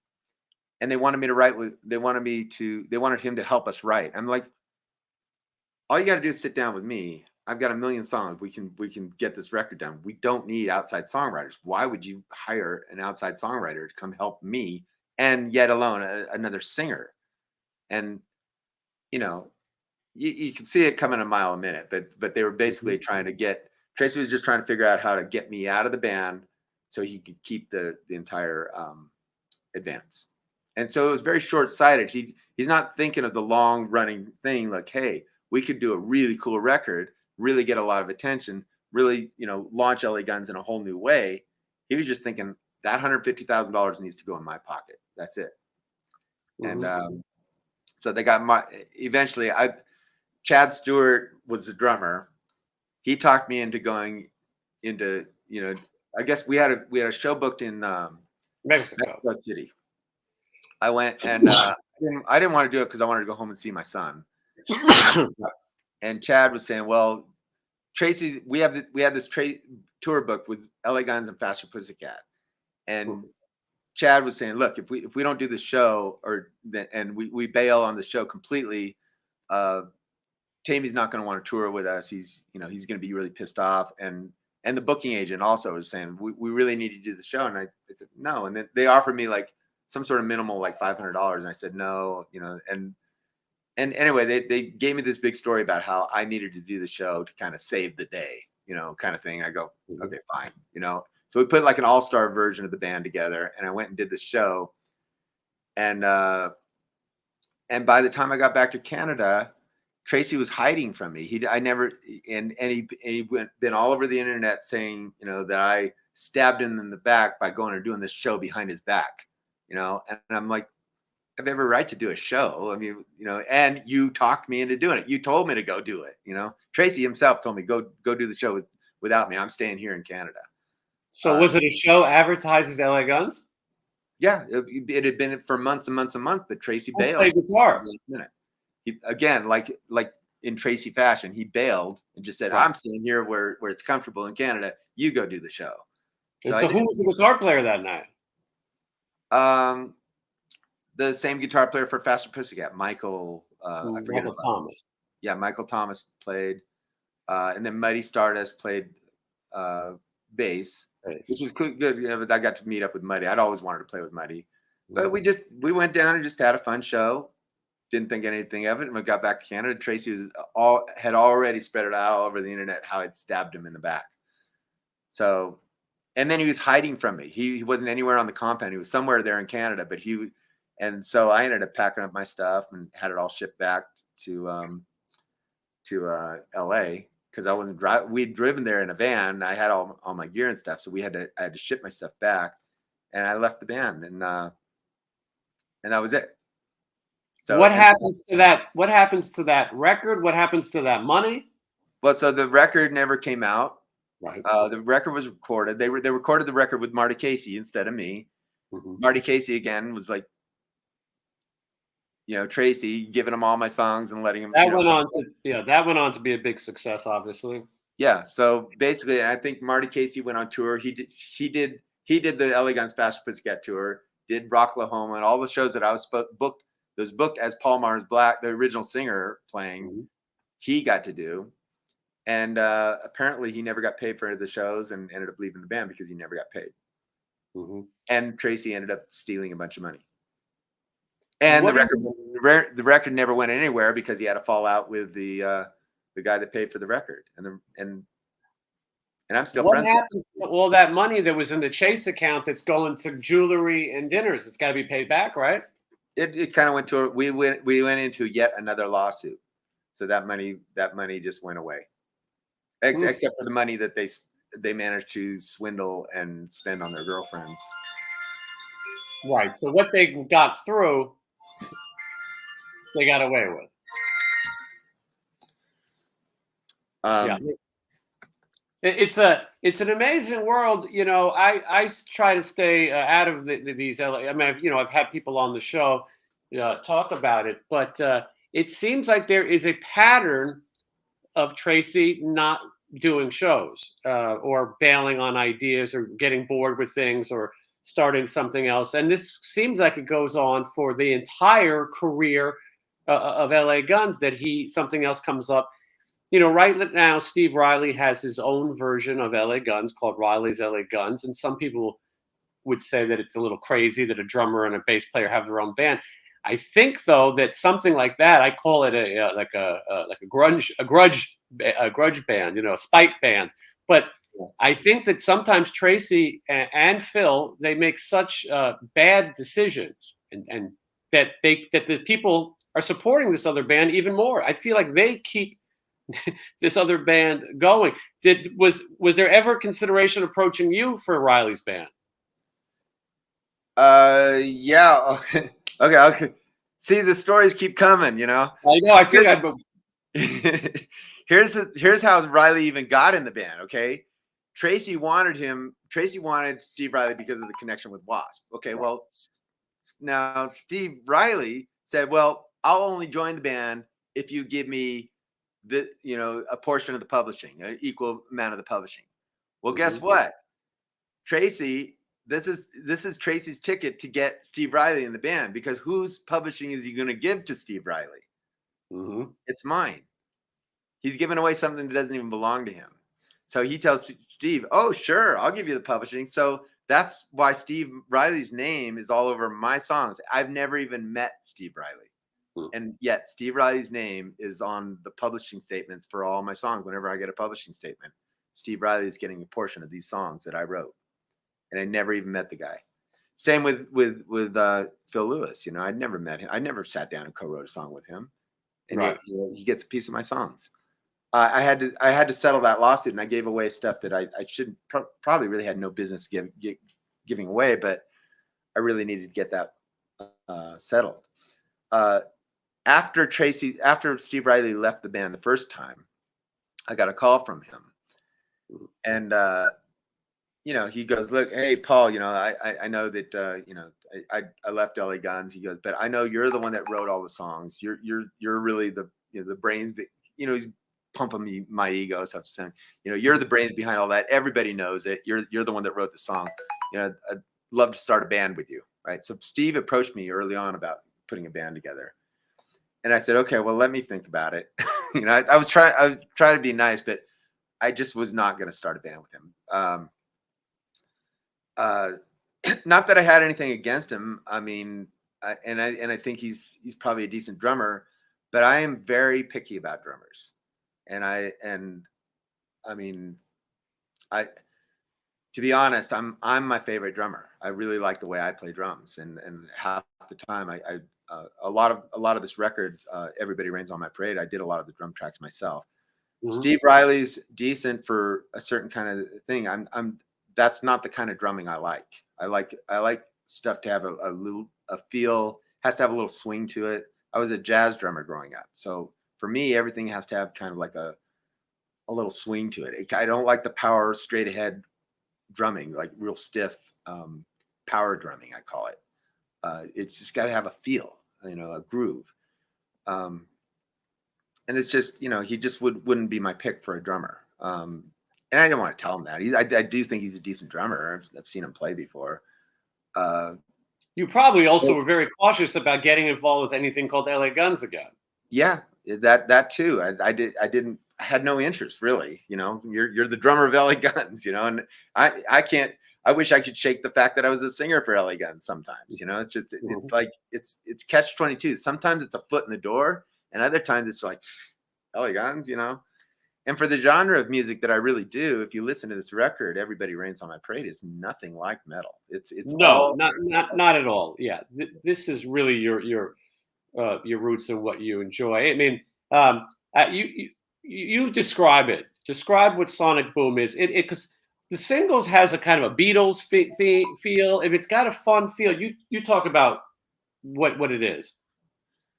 Well, you know, for all the bands that I loved growing up, you know, like the, you know, Beatles, Rolling Stones, you know, the two of the bands that I really loved growing up. Everybody loved the Beatles. Everybody loves the Stones, you know. But then there's all those classic bands, you know, like the Who, the Bob Dylan, just all that classic, you know, 60s, 70s rock that I grew up with. But when you want to look, you know, when you're looking at the influence, when you know, you're a fan of those bands, you also go back and you listen to what they listen to, and you're always curious about what influenced them. You know, so I'd go back, you know, to Robert Johnson and Leadbelly, you know, the old, really old school blues, and you know, and then the 50s. I remember in the 50s, up there in that remote, you know, little gold rush town that I grew up in. Late at night, I remember I had this one little tiny radio that my dad gave me, and a little earphone. And late at night, only late at night though, I found a station in Oxnard that I could tune into, and it would have Wolfman Jack was a DJ, and it would play old 50s music, and I would listen to all that stuff. I love that old, just I'm into rhythm, melody, just all that stuff, and old Americana music. And as a drummer in high school, when I was playing all that rock, for a while I thought, well, I want to expand as a drummer. So I joined a jazz Latin band in Sacramento, and then I started getting into the jazz scene. I started getting hired with all these jazz cats. They all got to know me. So when at 17, I was, you know, all the jazz musicians knew that I could sit in and play just about anything. You know, I didn't even have to rehearse with them. So I was getting all these gigs as a jazz drummer right at 17, and it was really good because it was really expanding my rhythm and, you know, polyrhythms and syncopation and all that kind of stuff. And then when I went away to college, I took like every aspect of drumming. You know, drum corps, which was like, you know, the rudimentary kind of really getting my chops together. Jazz drumming, classical drumming, where you really had a real feel for the buzz rolls and everything, and then I would have to learn marimba, And then there was a gamelan, which was gamelan orchestra, which I was part of, which was like all. It wasn't even anything like Western music. It was a whole different thing, and just trying to get as much input musically as I could that I could use in my career. I didn't know rock was going to stick around forever or what. I mean, rock was my first love, but I just loved everything musically. So when we did this record, Joe's pretty much the same way. And all those bands, like Rolling Stones, the Beatles, they didn't just do rock and roll. They did pop. They used Spanish, they used Italian influences, whatever they incorporated everything. And that's really what I think you should do. You shouldn't just pigeonhole yourself into a sound and stick with that. And so the way I would describe this record, it's an eclectic mix of everything that we've ever listen to. I mean, there's Spanish songs on there. There's there's blues, there's boogie woogie, there's honky tonk sounds, rock and roll, there's pop. It's a I would just describe it as an eclectic mix of Americana music and everything that we're influenced by. And very, and from what I've heard so far, it's also very catchy, and all that great music is catchy. These are songs that that get stuck in your head, which is what makes a song great. I want to make sure that we let people know Joe Dog and Paul Black's Sonic Boom, Everybody Rains on My Parade, is available for pre-order right now. The link is in the description, and it's going to be available on all formats. You can get it on vinyl. And this is just as we're doing this interview. It just became available this morning. So also the first music video is out, Everybody Rains on My Parade, the title song, and you can watch that. We'll have that linked in the description too. And it's fun to support a different music because, you guys are doing this for the love of music. You've done other things with your career, and so is Joe. And this is something that's, a passion project for you guys, obviously. Yeah, we love what we do. We're not looking to be big rock stars. It's not like it, and that's the thing. It's like the rock star thing. It killed the passion for us. I mean, we were very it really hurts to have your stuff stolen. So Joe and I have been very protective over our music, and now I think it's time to share it. But we're not with a big label or anything, Betty. That's like, we're putting this out basically ourselves with some help from people in Europe. It's actually getting released in Europe, the physical product, because that's kind of where our fan base is mostly with Dogs More and LA Guns. But it's available anywhere. But yeah, we're very passionate about what we do, and the way we're doing it is like it's not being taken from us for any. We just want to share this with the world, and we're not looking to be big, huge rock stars or anything. We just want people to hear this music, and I'm really happy that I have to say about this record, it's the best thing I've ever done, and I'm really, really proud of this record, and I just can't wait to share it with everybody. And the record's being released May 13th, but it's available for pre-order right now, and the first single is available, and the video just came out today, which I know this is airing Friday, but it's available now. But yeah, the link is there for people to check. Paul, you have a great story. Of course, there's ups and downs. No great story doesn't have the roller coaster.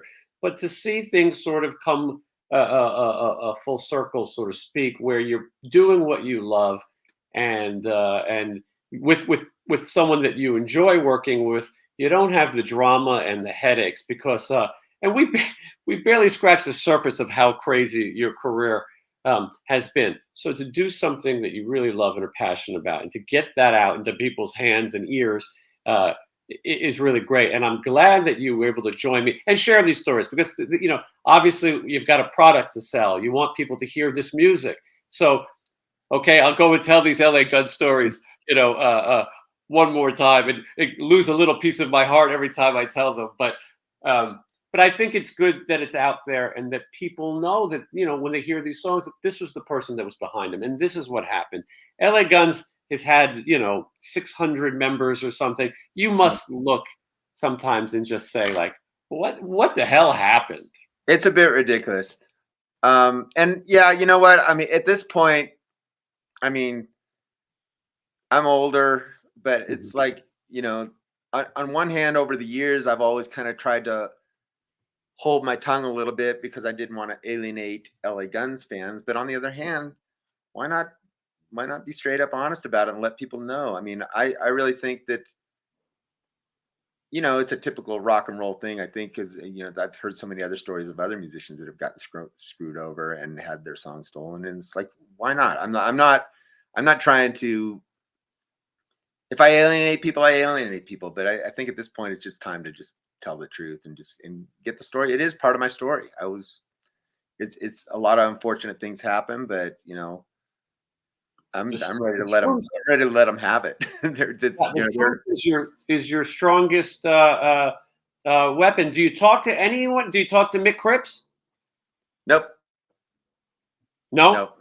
Okay, because I know he plays around LA a little bit, but so I think all of these LA Guns people are behind you.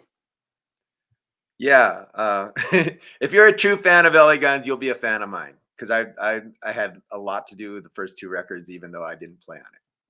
Yeah. Absolutely. Yeah. I mean, and you know, if you're, you know, if you're an LA Guns fan and you're offended by anything I'm saying, what can I say? It happened, and hopefully you'll listen to this new record and you'll see what I'm really about. You know, it's because it doesn't come down to, you know, I'd really like to kind of break away and show myself as an artist that's, you know, I guess a lot of people would think my claim to fame is LA Guns because that was the best known band, but by far it's not the best band I was in. I think Black Cherry was way better than LA Guns. It just didn't have the chance.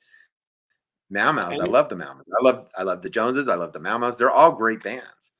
Of all the bands, actually, LA Guns was my least favorite. Right. Yeah. It's funny that it's such a small part of your life. I mean, you've had a busy career afterwards, including Black Cherry. Then your work as a producer. You've done stuff with television, and you've had a long career. LA Guns is actually a very small part of it. You know, your songs have survived a long time, but your involvement was very short. Yet, you know, here we are. I made you talk about it for 90 minutes, but but I think I didn't say much good about him anyway. So I don't know. You know, all you did is tell the truth. All you did is tell your what you thought and what your experience was, and I think that people love a good drama, so to speak, a good story. Yeah.